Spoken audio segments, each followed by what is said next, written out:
That's for the NFL. NFL. Different sports and whatnot and all that good stuff. Yeah.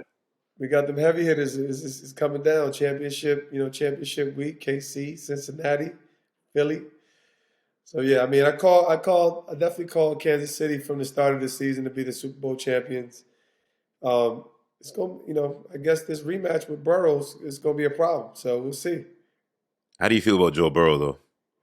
He's special, he's special. I think what I enjoy the most about him, aside from the obvious, is he has the quiet confidence. He's kind of got a nice little swag with him that I think every brother could appreciate too. It's kind of, and but it's authentic. You know what I'm saying? Like there's no effort, um, and his demeanor is super cool. I mean, like I believe he was the highest sack last year. He's a six sack. I think he's still sacked at the sixth rate. So not that much has improved, and he's still dropping dimes, especially.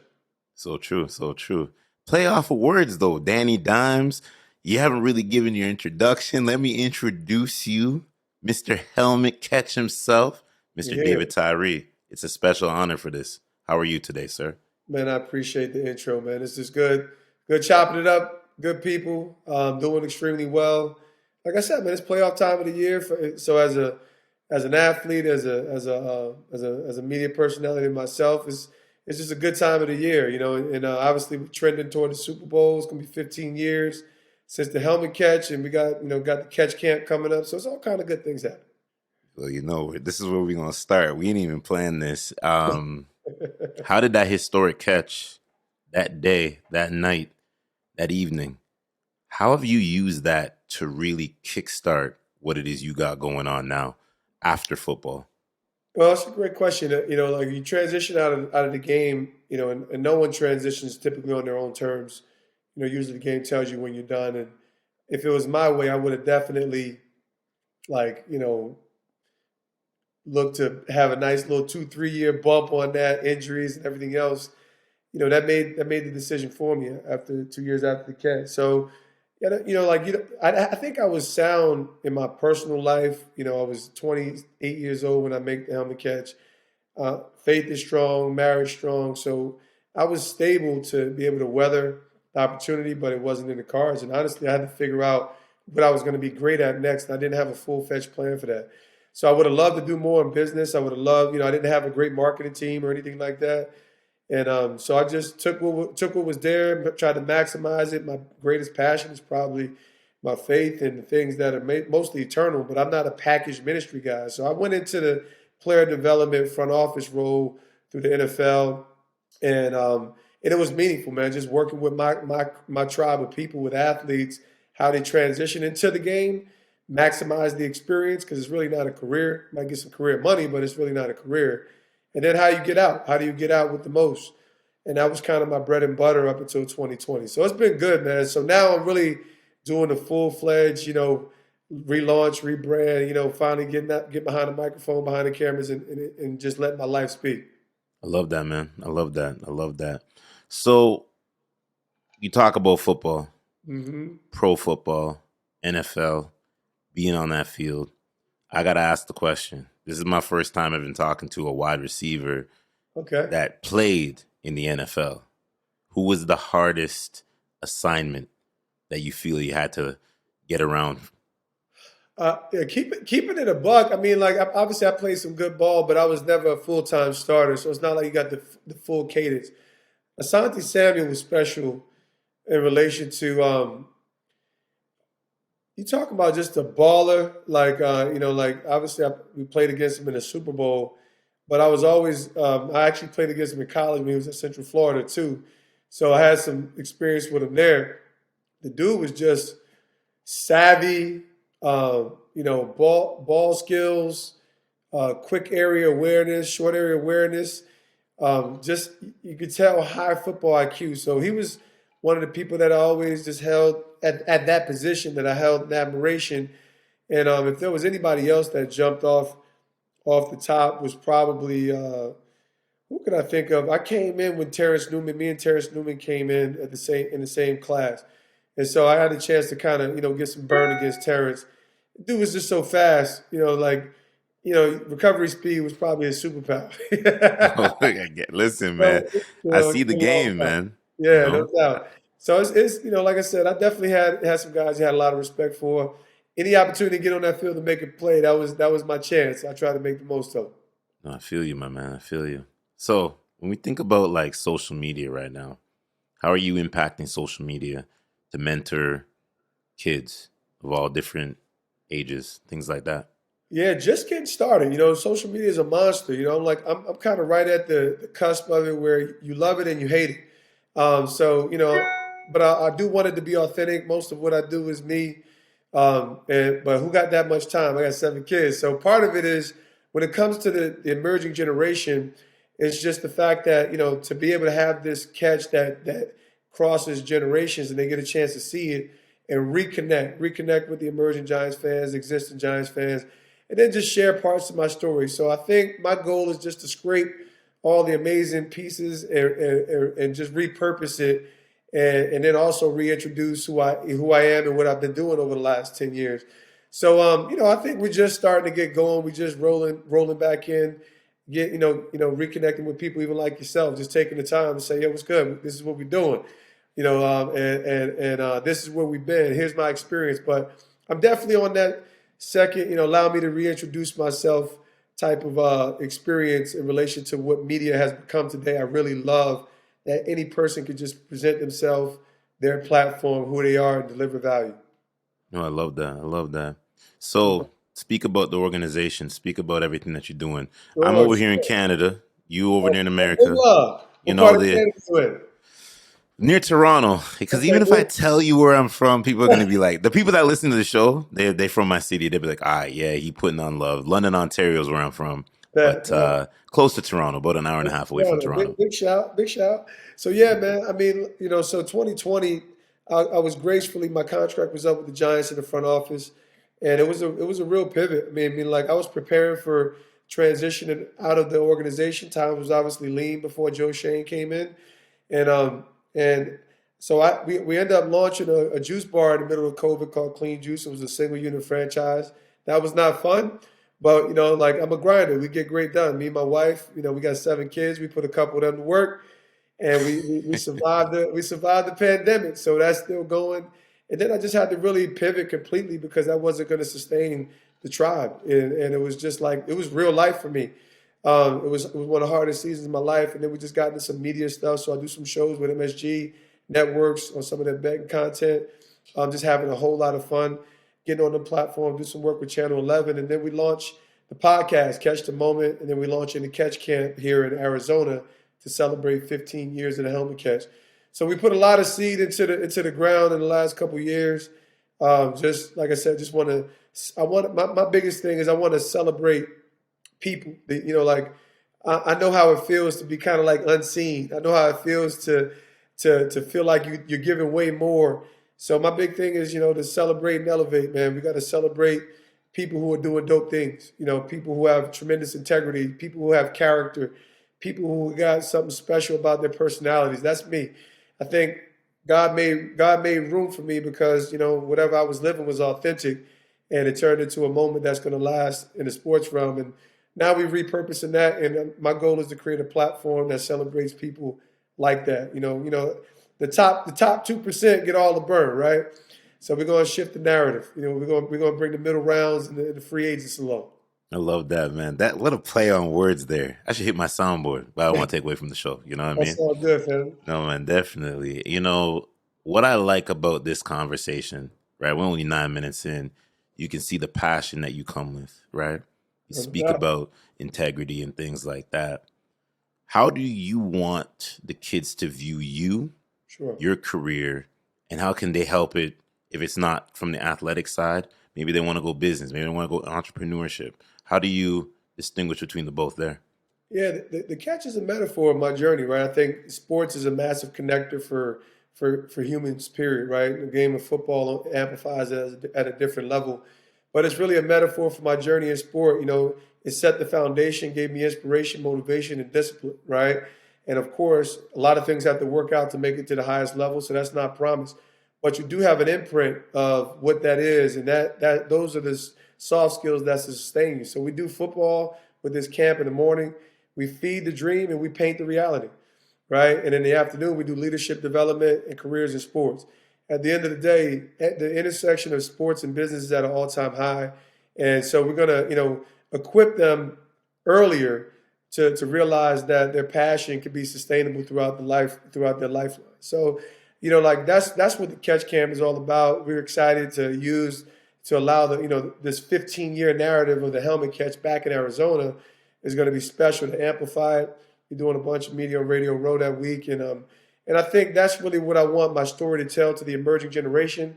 But ultimately, I know that biggest part of my story is my faith in God. It's just the reality. They go together.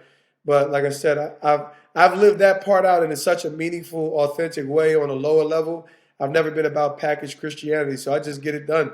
I just live it. I get it done. I love people. I serve people on that level in my day-to-day. But, I think there's so much more to give in relation to what this catch means to other people and how they see it and view it.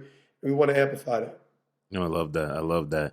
Is there any passage in the Bible that you gravitate to?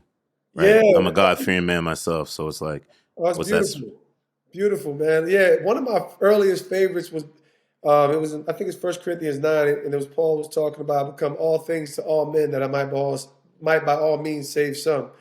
And what it showed me was his humility and his willingness to move from his agenda, right, in relation to winning people, right? And that's, ultimately, I wasn't raised in the faith, so I was like, oh my God, I can't believe this. And everybody has their own journey. And I've kind of got away from, listen, people who are looking for God, I want to be able to be that solution. And people who are not, I still got love for you, baby. We're here. And so I think I've been able to grow and mature through that, through my experience, because I know that Jesus is real. So short story, that passage really spoke to me because having a platform as an athlete is really powerful. How you use it and how you use it and serve people is really, that's really what it's about. And ultimately, I don't want to overshadow my God either. And if football is one of those things, you can't control how people see you. But at the end of the day, you want to give people the reason why you do what you do, the reason why you live the way that you live, the reason why you got the love that you do. So that was one of my early favorites, still beats today. So I can go into the marketplace. I don't, I might not be, I know how to temper my dialogue depending on where I'm going. If you're not looking for it, I can give you life and leadership, and then I can tell you why I live this way behind the scenes. No. Well said. Well said. So, redemption, right? Redemption. I feel like it's a big word. It's a big word that a lot of us need to really hold on to, because it's like redemption happens from all different parts of life. Losing your job. No doubt. Could be an injury, right? Could be a breakup. Could be a lot of different things, right? How would you explain redemption to yourself, and how do you use that to mentor the youth? Yeah, this is actually one of my greater passions. I think that the human experience helps us to realize we're going to have moments of failure. We're going to have moments of those trials and tribulations, and some of these we're 100% party to. And basically, my experience as a young man, I get arrested on marijuana possession. I have the fall. I go from hometown hero to zero, and and I know what it meant to fall and be able to get back up. And obviously, a big part of my story was the brokenness and the turning to faith. But ultimately, we live in this cancel culture kind of generation where we're ready to throw people away for their imperfections. So on one hand, we can't judge people, but all we do is judge people, and we want to destroy them. So I'm just big on this idea that, hey, man, we're broken people, we're imperfect people, but 100% are redeemable. And so, I think accountability is huge in relation to growth and development, but let's not destroy people. So I think redemption is it's a theme that has to be repurposed and brought to light in a way where, we're not killing young people just because they're imperfect. And I think that's what so many people they're under the weight of their imperfection, not knowing that it really wasn't an option to begin with, and that not only is love available, but redemption is available so that you can reach your optimum level. No, well said, well said. And I feel like it's needed. You know what I mean? You speak about that cancel culture. You know what I Yeah. mean? And I feel like social media has got the highs and the lows. I just came out of a conversation where we were just talking about the same thing. And it's like, you can't have a way of having freedom of speech. And then when you have the freedom of speech and you say what it is you want to say, then you have everybody coming at you. You have the bots, you have everybody that's, So it's like, what's safe? You know what I mean? Bro, that's actually a fair question. And this is why I kind of strayed away from it, because I realized there's the gift and the curse of social media is that it gives you access to the world, to audiences across the world, audience that you maybe couldn't reach. But it's also a false reality in the sense that these aren't people that really know you, that really know your heart, that really know what's the motives behind what you're saying.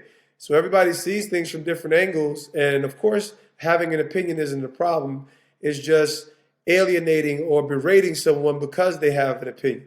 And so I think I've matured to understand the public discourse, and that most of these people, they don't know me. They might not even desire to know me. They just desire to have their opinion heard or be entertained. And so knowing when to give give them the attention. It's just like, hey, every now and then you got time and you want to engage. But most times I think you have to focus on who really matters in relation to your internal well-being, so that you're not lost in the sauce of these cyber relationships that don't exist in your real world, your everyday world. So it's very difficult. I'm mature enough to be able to get that. It's tough. I can only imagine for the 14-year-old, the 15-year-old, and they live in a pseudo cyber world. And obviously we got Web3 right here in our fingertips, and it's only getting worse. So these are, it's like you got to be able to foresee danger and know when to draw back. And that's why we need leaders to emerge. No, well said. Well said. Yeah, You say you have 7 kids. I When they do. look at you, what do you want them to take away from you as the man, as the person that did the helmet catch, as the Mhm. one who's leading in the community and things like that, to help them springboard and pass it down to their generation and things like that? Yeah, I think the biggest thing that I want them to see, know, and experience is that their father loved God immensely, and because of that, it is given him the framework to give them the greatest demonstration of the love that he's received from God, and that bleeding through to my commitment, not just to them as my children, but my commitment to others and in my care, for whether it was sharing the gospel with people, discipling people, or doing something like a catch camp where we can add value, whether it's not whether it's apart from the gospel, it's just life, and how can you bring these people along. you know I think that the highest form of love is seeing, considering someone's eternal value, right? I think if whether you agree with it or not, that's a personal decision. So I never wanted to offer people the lowest level first. I wanted to offer them the best. So even with clean juice is an organic juice bar. I wanted to offer people the best. I didn't want to give them pizza. I like pizza, so I wanted to give them the best, and so that's really my thing. Is not that I don't, participate on different levels, but I want to give people the best. But even down to catch camp, we've grown. My children are getting older. We're getting a little bit of second wind back. We homeschool. Let's do something that can connect with people. That's it might not be about Christ, but it's about life and leadership and how they can thrive and excel. So, it's taken us a long time to get here. I wish we had a full service team. We out here recruiting Team Tyree DT3. So if anybody want to get to work, get at us. I love it, man. I love it. I love it. So, you ever thought about going world tour? Maybe coming on this side of the border a little bit, visiting. You You know, know, I'm definitely thinking about it. I think we got to package it up the right way. We got to get, we got to get some profits behind the product. You know what I'm saying? Just so we can feel good about it. I'll be dishonest to say I didn't have a full life loaded with responsibility, and I think it's the best kind of overwhelming that a man can have. I'm overwhelmed by love. I'm overwhelmed by care. I'm overwhelmed by the responsibility that I've been entrusted with. it's not too much of a tall order, but I don't have 1 minute to waste. So, I think where I'm at right now as an entrepreneur, as a business owner, it's just about having a vision and executing it. So you gotta not only be able to pitch it, sell it. You gotta execute. Some of this just takes a little bit of time. So we're looking to get to the tour status where this impact and this love can get out to different areas. No, for sure. You let me know where I can help. You know what I mean? Because I feel like it's all about community building. You know what I mean? Man, And that's the word. It's all yeah, about I said celebrate and elevate, man. So we'll definitely get in the lab and figure out how we can get some great things done. for sure, for sure. Well, before we get out of here, my man, because like I said, this is an honor. You know what I mean? Just to watch that game, that spectacular game you played, bring that catch down. Now, here's the thing. Fun fact, I'm a Patriots fan now. You know what I mean? He loves it, right? I It hurt me. I wasn't It ready hurt me. for that. It hurt me. But it's love. It's always love and peace. Big You know what I respect. mean? That's Big what it all comes down to. But where can everybody check out what you got going on? Social media, all that good stuff, all right? Yeah, website's a good start. Obviously, I'm doing more speaking these days. You see some stuff on the Catch Cam, DavidTyree85.com. Biggest platform is probably Instagram, DTyree85. Having it able to cross up the handles. I think I'm Tyree Nation on Twitter. I don't do too much there. And I'm on Facebook and all that good stuff too. So I'm out there. We're getting it all together. We're trying to consolidate, get all brand savvy and beautiful stuff. I know this is the age of brand, consolidate your brand. So it's a beautiful time for everyone. And that's, for me, like I said, I want to celebrate the people who are authentic, true, have high integrity. Listen, everybody out there living the life they want to, but I don't want to give a platform to somebody who's going to be in the paper. Not in the sense that he's not a dope person, but be in the paper doing the wrong thing, beating up some chick. I want to gather around the right people who are doing dynamic things. They don't have to have my beliefs. I'm one of these guys. I love challenging discourses too, because it's not about being right. It's about creating understanding. So I think that's what people are going to see emerging over the next couple of years, and we'll just keep collaborating, keep showing the love, and keep hearing people's story on how the helmet catch maybe impacted their lives and what that meant to them. That's what we get on the Catch the Moment. You broke a lot of hearts, bro. You broke I a lot of did. hearts. I did. It was a good time too. It was a good time. I hear you. I hear you. Well, Mr. David Tyree, I do appreciate you. Love, peace, prosperity to you, my man. Big shout out, Rory. I appreciate you having me, family. Yes, sir.